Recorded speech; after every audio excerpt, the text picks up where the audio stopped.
Hello and welcome back to strokes and scores. ये Pakistan cricket board ने finally Pakistan की team के लिए एक हेड कोच अपॉइंट कर लिया है जी। माइक हेसन जो कि न्यूजीलैंड के हैं, वो पाकिस्तान के वाइट बॉल क्रिकेट टीम्स के हेड कोच होंगे और वो अपनी रिस्पॉन्सिबिलिटीज संभालेंगे जी मई 26 से। पाकिस्तान सुपर लीग का फाइनल खेला जाएगा मई 25 को और उसके अगले दिन से ही माइक हेसन जो हैं वो अपना चार्ज ले लेंगे as the Pakistan head coach. फिलहाल वो इस्लामाबाद यूनाइटेड की कोचिंग कर रहे हैं जी। इस्लामाबाद यूनाइटेड जो कि पीएसएल की डिफेंडिंग चैंपियंस है। माइक हेसन के एक्सपीरियंस की अगर हम बात करें थे तो पाकिस्तान माइक हेसन के कैरियर की तीसरी इंटरनेशनल टीम होगी जिसको वो कोच करेंगे। इससे पहले वो बहुत कम अर्से के लिए कीनिया को उन्होंने कोच किया, लेकिन उनका जो नाम बना और उनका जो सबसे सक्सेसफुल जो आप कह सकते हैं जो टेन्योर था एज अ हेड कोच, वो था जी उनके अपने नेटिव कंट्री न्यूजीलैंड के लिए, जो कि उन्होंने 2012 से 2018 तक निभाए थे। उनके टेन्योर में न्यूजीलैंड की क्रिकेट ने काफी इंप्रूव किया। इनफैक्ट वो 2015 का फाइनल भी खेले जो कि वो ऑस्ट्रेलिया से हार गए थे। फिर उन्होंने जी अपनी वो जो उनकी नेशनल टीम के हेड कोच थे उसको उन्होंने क्विट किया और उन्होंने ज्वाइन किया जी रॉयल चैलेंजर्स बैंगलोर को एज हेड ऑफ क्रिकेट। वहां पर उन्होंने अपनी रिस्पॉन्सिबिलिटीज 4 साल तक निभाई जी, फ्रॉम 2019 टू 2023। उसके बाद हमने उनको एज मेंटोर भी देखा है जी, एज कमेंटेटर भी देखा है जी। फिर उनके कुछ अर्से से वो अपने यूट्यूब उन्होंने चैनल अपना स्टार्ट किया और उसमें भी वो ऑब्वियसली क्रिकेट को डिस्कस करते थे और पाकिस्तान की क्रिकेट में काफी उनका इंटरेस्ट दिखाई दिया। कल पाकिस्तान क्रिकेट बोर्ड ने अपनी प्रेस रिलीज में कहा जी कि बहुत से कैंडिडेट थे जिन्होंने अप्लाई किया था फॉर द जॉब, लेकिन उनकी नज़र में जो बेस्ट चॉइस थी वो माइक हेसन थे। तो माइक हेसन जी रिप्लेस कर रहे हैं आकिब जावेद को, जो कि इंटरिम हेड कोच थे। और हमने देखा जी कि आकिब जावेद की कोचिंग में पाकिस्तान के रिजल्ट जोन से हैं वो काफ़ी बिलो पर आ रहे थे। इसी वजह से जो शायद पाकिस्तान क्रिकेट बोर्ड का ये इरादा भी था कि शायद आकिब जावेद को ही परमानेंटली ये जॉब दे दी जाए, लेकिन क्योंकि रिजल्ट जोन से हैं बहुत ही बिलो पार आ रहे थे, बहुत ही बुरे आ रहे थे। इनफैक्ट पाकिस्तान बहुत ही, अगर आप लेमन लैंग्वेज में बात करें तो बहुत ही गंदी क्रिकेट खेला था। अच्छी क्रिकेट खेल रहे हैं और आप मैचेस हारने हैं तब भी समझ आती है, लेकिन पाकिस्तान का जो बहुत ही आप कह सकते हैं कि इंटरनेशनल लेवल की क्रिकेट तो बिल्कुल भी नहीं खेला था।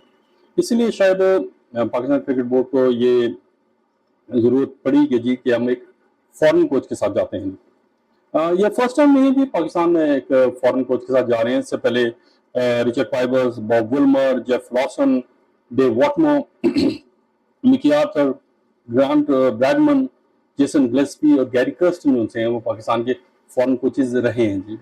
इसमें सबसे सक्सेसफुल जो कोच रहे हैं जी वो मिकी आर्थर का टेन्योर था जी। वही कोच थे जी जब सरफराज अहमद की कैप्टनसी में पाकिस्तान ने 2017 का आईसीसी चैंपियंस ट्रॉफी का टाइटल जीता था। गैरी कर्स्टन जो हैं उन्होंने तो किसी भी इंटरनेशनल सीरीज में पाकिस्तान की कोचिंग करने का उनको मौका नहीं मिला, कोई डिफरेंसेस उनके पैदा हो गए थे क्रिकेट बोर्ड के साथ, तो उन्होंने अपनी जॉब से क्विट कर दिया। फिर जेसन गिलेस्पी 5-6 महीने रहे और उनके भी कुछ हालात जो उनसे क्रिकेट बोर्ड के साथ सही नहीं चले, उन्होंने भी क्विट कर दिया। और अब जी पाकिस्तान की टीम की जो वाइट बॉल क्रिकेट की टीम्स हैं उसकी रिस्पॉन्सिबिलिटी जो उनकी है वो माइक हेसन को दे दी गई है। माइक हेसन को जो टीम मिली है अनफॉर्चुनेटली उसका लेवल जो उनसा है, उसकी परफॉर्मेंसेज जो उनसी हैं पास्ट, वो बहुत ही जो उनसी हैं वो बुरी रही हैं।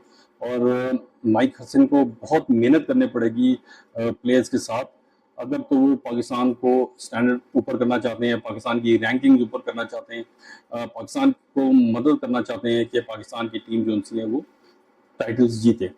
अगर हम एक नज़र पाकिस्तान के रिसेंट जो रिजल्ट्स हैं उस पर अगर हम डालें तो पाकिस्तान की जो पाकिस्तान ने चैंपियंस ट्रॉफी से पहले एक ट्राई सीरीज कराई थी जी, वनडे इंटरनेशनल सीरीज करवाई थी बिटवीन जो थी जिसमें पाकिस्तान, न्यूजीलैंड और साउथ अफ्रीका 3 टीमें थी।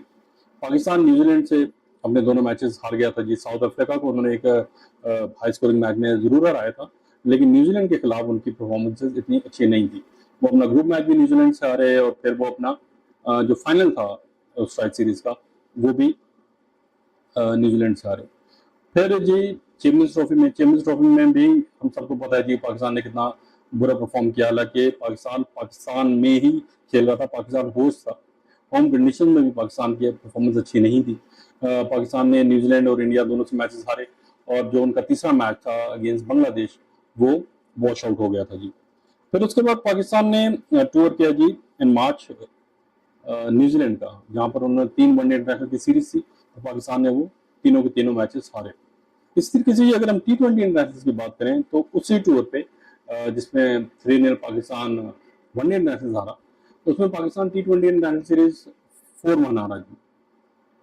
उसमें पाकिस्तान के जो प्लेयर्स हैं, खासतौर पर बैट्समैन की जो परफॉर्मेंस थी वो बहुत ग्लो पार थी। फिर पाकिस्तान दिसंबर में पाकिस्तान ने उससे पहले जिम्बाब्वे का टूर किया और T20 इंटरनेशनल के 3 मैचेस की सीरीज में पाकिस्तान 2-1 जीता। तीसरा T20 पाकिस्तान जिम्बाब्वे से भी हारा। उससे पहले नवंबर में ऑस्ट्रेलिया का टूर था जी, और उस टूर पे भी पाकिस्तान ने T20 इंटरनेशनल की 3 मैचों की सीरीज 3-0 हारी। तो अगर आप पाकिस्तान की रिसेंट परफॉर्मेंसेस पे एक नजर डालें तो पाकिस्तान की क्रिकेट जो सी है वो आप कह सकते हैं जी कि एक नोज डाइव कर रही है जी। मतलब ये भी नहीं है कि ग्रेजुअली पाकिस्तान की टीम नीचे गई, नोज डाइव कर रही है जी। और ना सिर्फ मैचेस पाकिस्तान ने हारे हैं, लेकिन जिस तरीके से पाकिस्तान ने मैचेस हारे हैं वो जो उनसे है काफी वरीसम है जी, काफी कंसर्न होना चाहिए पाकिस्तान क्रिकेट बोर्ड को, क्योंकि हार जीत तो ऑब्वियसली खेल का हिस्सा है और एक टीम ने जीतना है एक टीम ने हारना है, लेकिन आप ग्राउंड पे क्या कर रहे हैं, किस किस्म की परफॉर्मेंसेस दे रहे हैं। अगर आप अच्छा खेल के मैच हारते हैं तो आपके फॉलोअर्स जिनसे आपके फैंस जिनसे वो कहते हैं यार चलो कोई बात नहीं, क्रिकेट तो अच्छी खेली, हार गए तो कोई बात नहीं, दूसरी टीम ने उनसे बेहतर खेली। लेकिन अगर आप बिल्कुल ही एक क्लब लेवल की क्रिकेट खेलेंगे तो ऑब्वियसली ये एक बहुत बड़ी फिक्र की बात है, परेशानी की बात है। और अब पाकिस्तान क्रिकेट बोर्ड ने इसी वजह से माइक हैसन को जो है वो इस जॉब के लिए लाए। जैसे मैंने कहा जी ये फर्स्ट टाइम नहीं है पाकिस्तान के एक फॉरेन कोच जो है वो पाकिस्तान की बागडोर संभालेगा टीम का। लेकिन सवाल वही है जी कि माइक हैसन का जो कॉन्ट्रैक्ट है, माइक हैसन के साथ जो डील की है पाकिस्तान क्रिकेट बोर्ड ने, उसमें माइक हैसन की रिस्पॉन्सिबिलिटीज क्या हैं।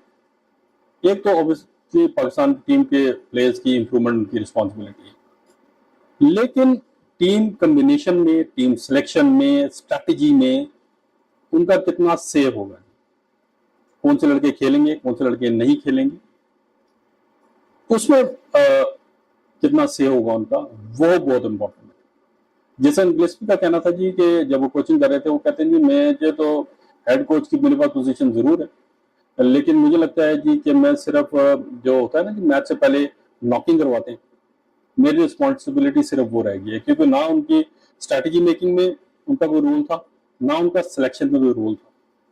तो ये दो बहुत बड़े उनसे एस्पेक्ट्स हैं एक टीम को बिल्ड करने के लिए। अब ये देखते हैं कि माइक हैसन को कितना फ्री हैंड दिया गया है, या उन्होंने जो नेगोशिएशन पाकिस्तान क्रिकेट बोर्ड के साथ की हैं तो उन्होंने अपनी क्या डिमांड रखी हैं। ऑब्वियसली अगर आप क्रिकेट बोर्ड ने कोई डिमांड रखी होंगी उनके आगे कि हमें इस किस्म का कैंडिडेट चाहिए, हमें इस किस्म की क्रिकेट खेलनी है, हमें 6 महीने में साल में इतना इम्प्रूव करना है, तो ऑब्वियसली माइक हैसन ने भी उनसे कोई गारंटीज कोई चीज तो मांगी होगी कि भाई मुझे कोई फ्री हैंड तुम दोगे तो मैं परफॉर्म करके दिखाऊंगा। अगर तो ये फॉरेन कोच की जो पावर्स हैं वो जो पिछले 2-3 हमारे कोचेस गए हैं जिसमें जेसन गिलेस्पी और गैरी कर्स्टन है, अगर तो उसी किस्म की पावर्स उनके पास हैं जो कि आप कह लें कि कोई पावर नहीं थी ना सिलेक्शन में ना स्ट्रैटेजी में, तो फिर तो कोई फायदा नहीं होगा जी। आप चाहे फॉरेन कोच, आप दुनिया का बिल्कुल मैं कह रहा हूँ जी नंबर 1 कोच भी ले आए तो वो परफॉर्म नहीं कर देगा, वो कर पाएगा ना, वो टीम को उठा सकेगा ना, वो टीम की मदद कर सकेगा। तो अब ये देखना होगा जी कि और माइक हैसन का जो सबसे इमीडिएट जो उनका टास्क होगा वो होगा जी, स्केड्यूल तो हो गई थी बांग्लादेश के खिलाफ 5 मैचों की T20 इंटरनेशनल सीरीज, लेकिन वो फिर हालात की वजह से क्रॉस बॉर्डर टेंशन्स की वजह से, क्योंकि PSL जो है वो सस्पेंड हो गया, अब 17 तारीख से दोबारा PSL शुरू हो रहा है, तो वो जो स्केड्यूलिंग है उसकी जो डेट्स हैं उसमें शायद थोड़ी बहुत चेंजेस आएंगी। तो सबसे पहला जो माइक हैसन का जो चैलेंज होगा वो होगा जी अगेंस्ट बांग्लादेश। और ऑब्वियसली पहले सीरीज में तो आप नहीं बता सकते कि माइक हैसन जो उनसे हैं वो कैसे कोच होंगे पाकिस्तान के, ये क्योंकि उनको भी ऑब्वियसली थोड़ा सा टाइम चाहिए होगा। ऐसा भी नहीं है उनके पास कोई जादू की छड़ी है जी कि वो छड़ी जो उनसे है वो घुमाएंगे और पाकिस्तान की टीम एकदम से जो उनसे है वो ज़बरदस्ती से परफॉर्म करना शुरू कर देगी। लेकिन फिर भी हमें उससे थोड़ा बहुत तो अंदाज़ा हो ही जाएगा कि पाकिस्तान की जो क्रिकेट है उसकी जो डायरेक्शन है उसका थोड़ा बहुत अंदाज़ा हो जाएगा कि किस तरफ को जा रही है। पाकिस्तान का जो बहुत बड़ा जो मेन टारगेट है वो है जी 2026 का T20 वर्ल्ड कप। और उस वर्ल्ड कप में ऑब्वियसली पाकिस्तान को एक स्ट्रॉन्ग टीम चाहिए, लेकिन उसका बिल्डअप जो है वो उसको जो टीम को बिल्ड करना है वो अभी से काम शुरू करना पड़ेगा। उसमें भी कुछ ज़्यादा टाइम नहीं रह गया जी, ऑलमोस्ट मई जो है वो आधा हो गया और उसमें भी टाइम कम रह गया। तो माइक हैसन भी जो है आई थिंक जो उनका जो फिलहाल जो उनका जो मेन टारगेट होगा वो होगा 2026 का वर्ल्ड कप। तो लेट्स होप कि माइक हैसन जो हैं वो जिस तरीके से उन्होंने न्यूजीलैंड की टीम की मदद की, उसको एक उसका जो लेवल है, उसका जो स्टैंडर्ड है उसको ऊपर करने में, उनके नए प्लेयर्स को लाने में, उनको कॉन्फिडेंस देने में, उनको इंटरनेशनल क्रिकेट के लिए तैयार करने में जो उन्होंने मदद की, लेट्स होप कि वो पाकिस्तान क्रिकेट टीम के लिए भी इतनी ही मुफीद साबित होंगे। आज के लिए इतना ही जी, मिलते हैं बहुत जल्द। लेकिन जाने से पहले एक दफ़ा फिर आपसे सेम रिक्वेस्ट है कि kindly subscribe to my channel, share, like and please don't forget to comment. और जो बेल आइकन है उसको काइंडली ज़रूर प्रेस कर दें ताकि जो भी मेरी नई अपलोड है, जो भी मेरी नई वीडियो है, उसका नोटिफिकेशन आपको मिल सके। Thank you for watching, take care, God bless.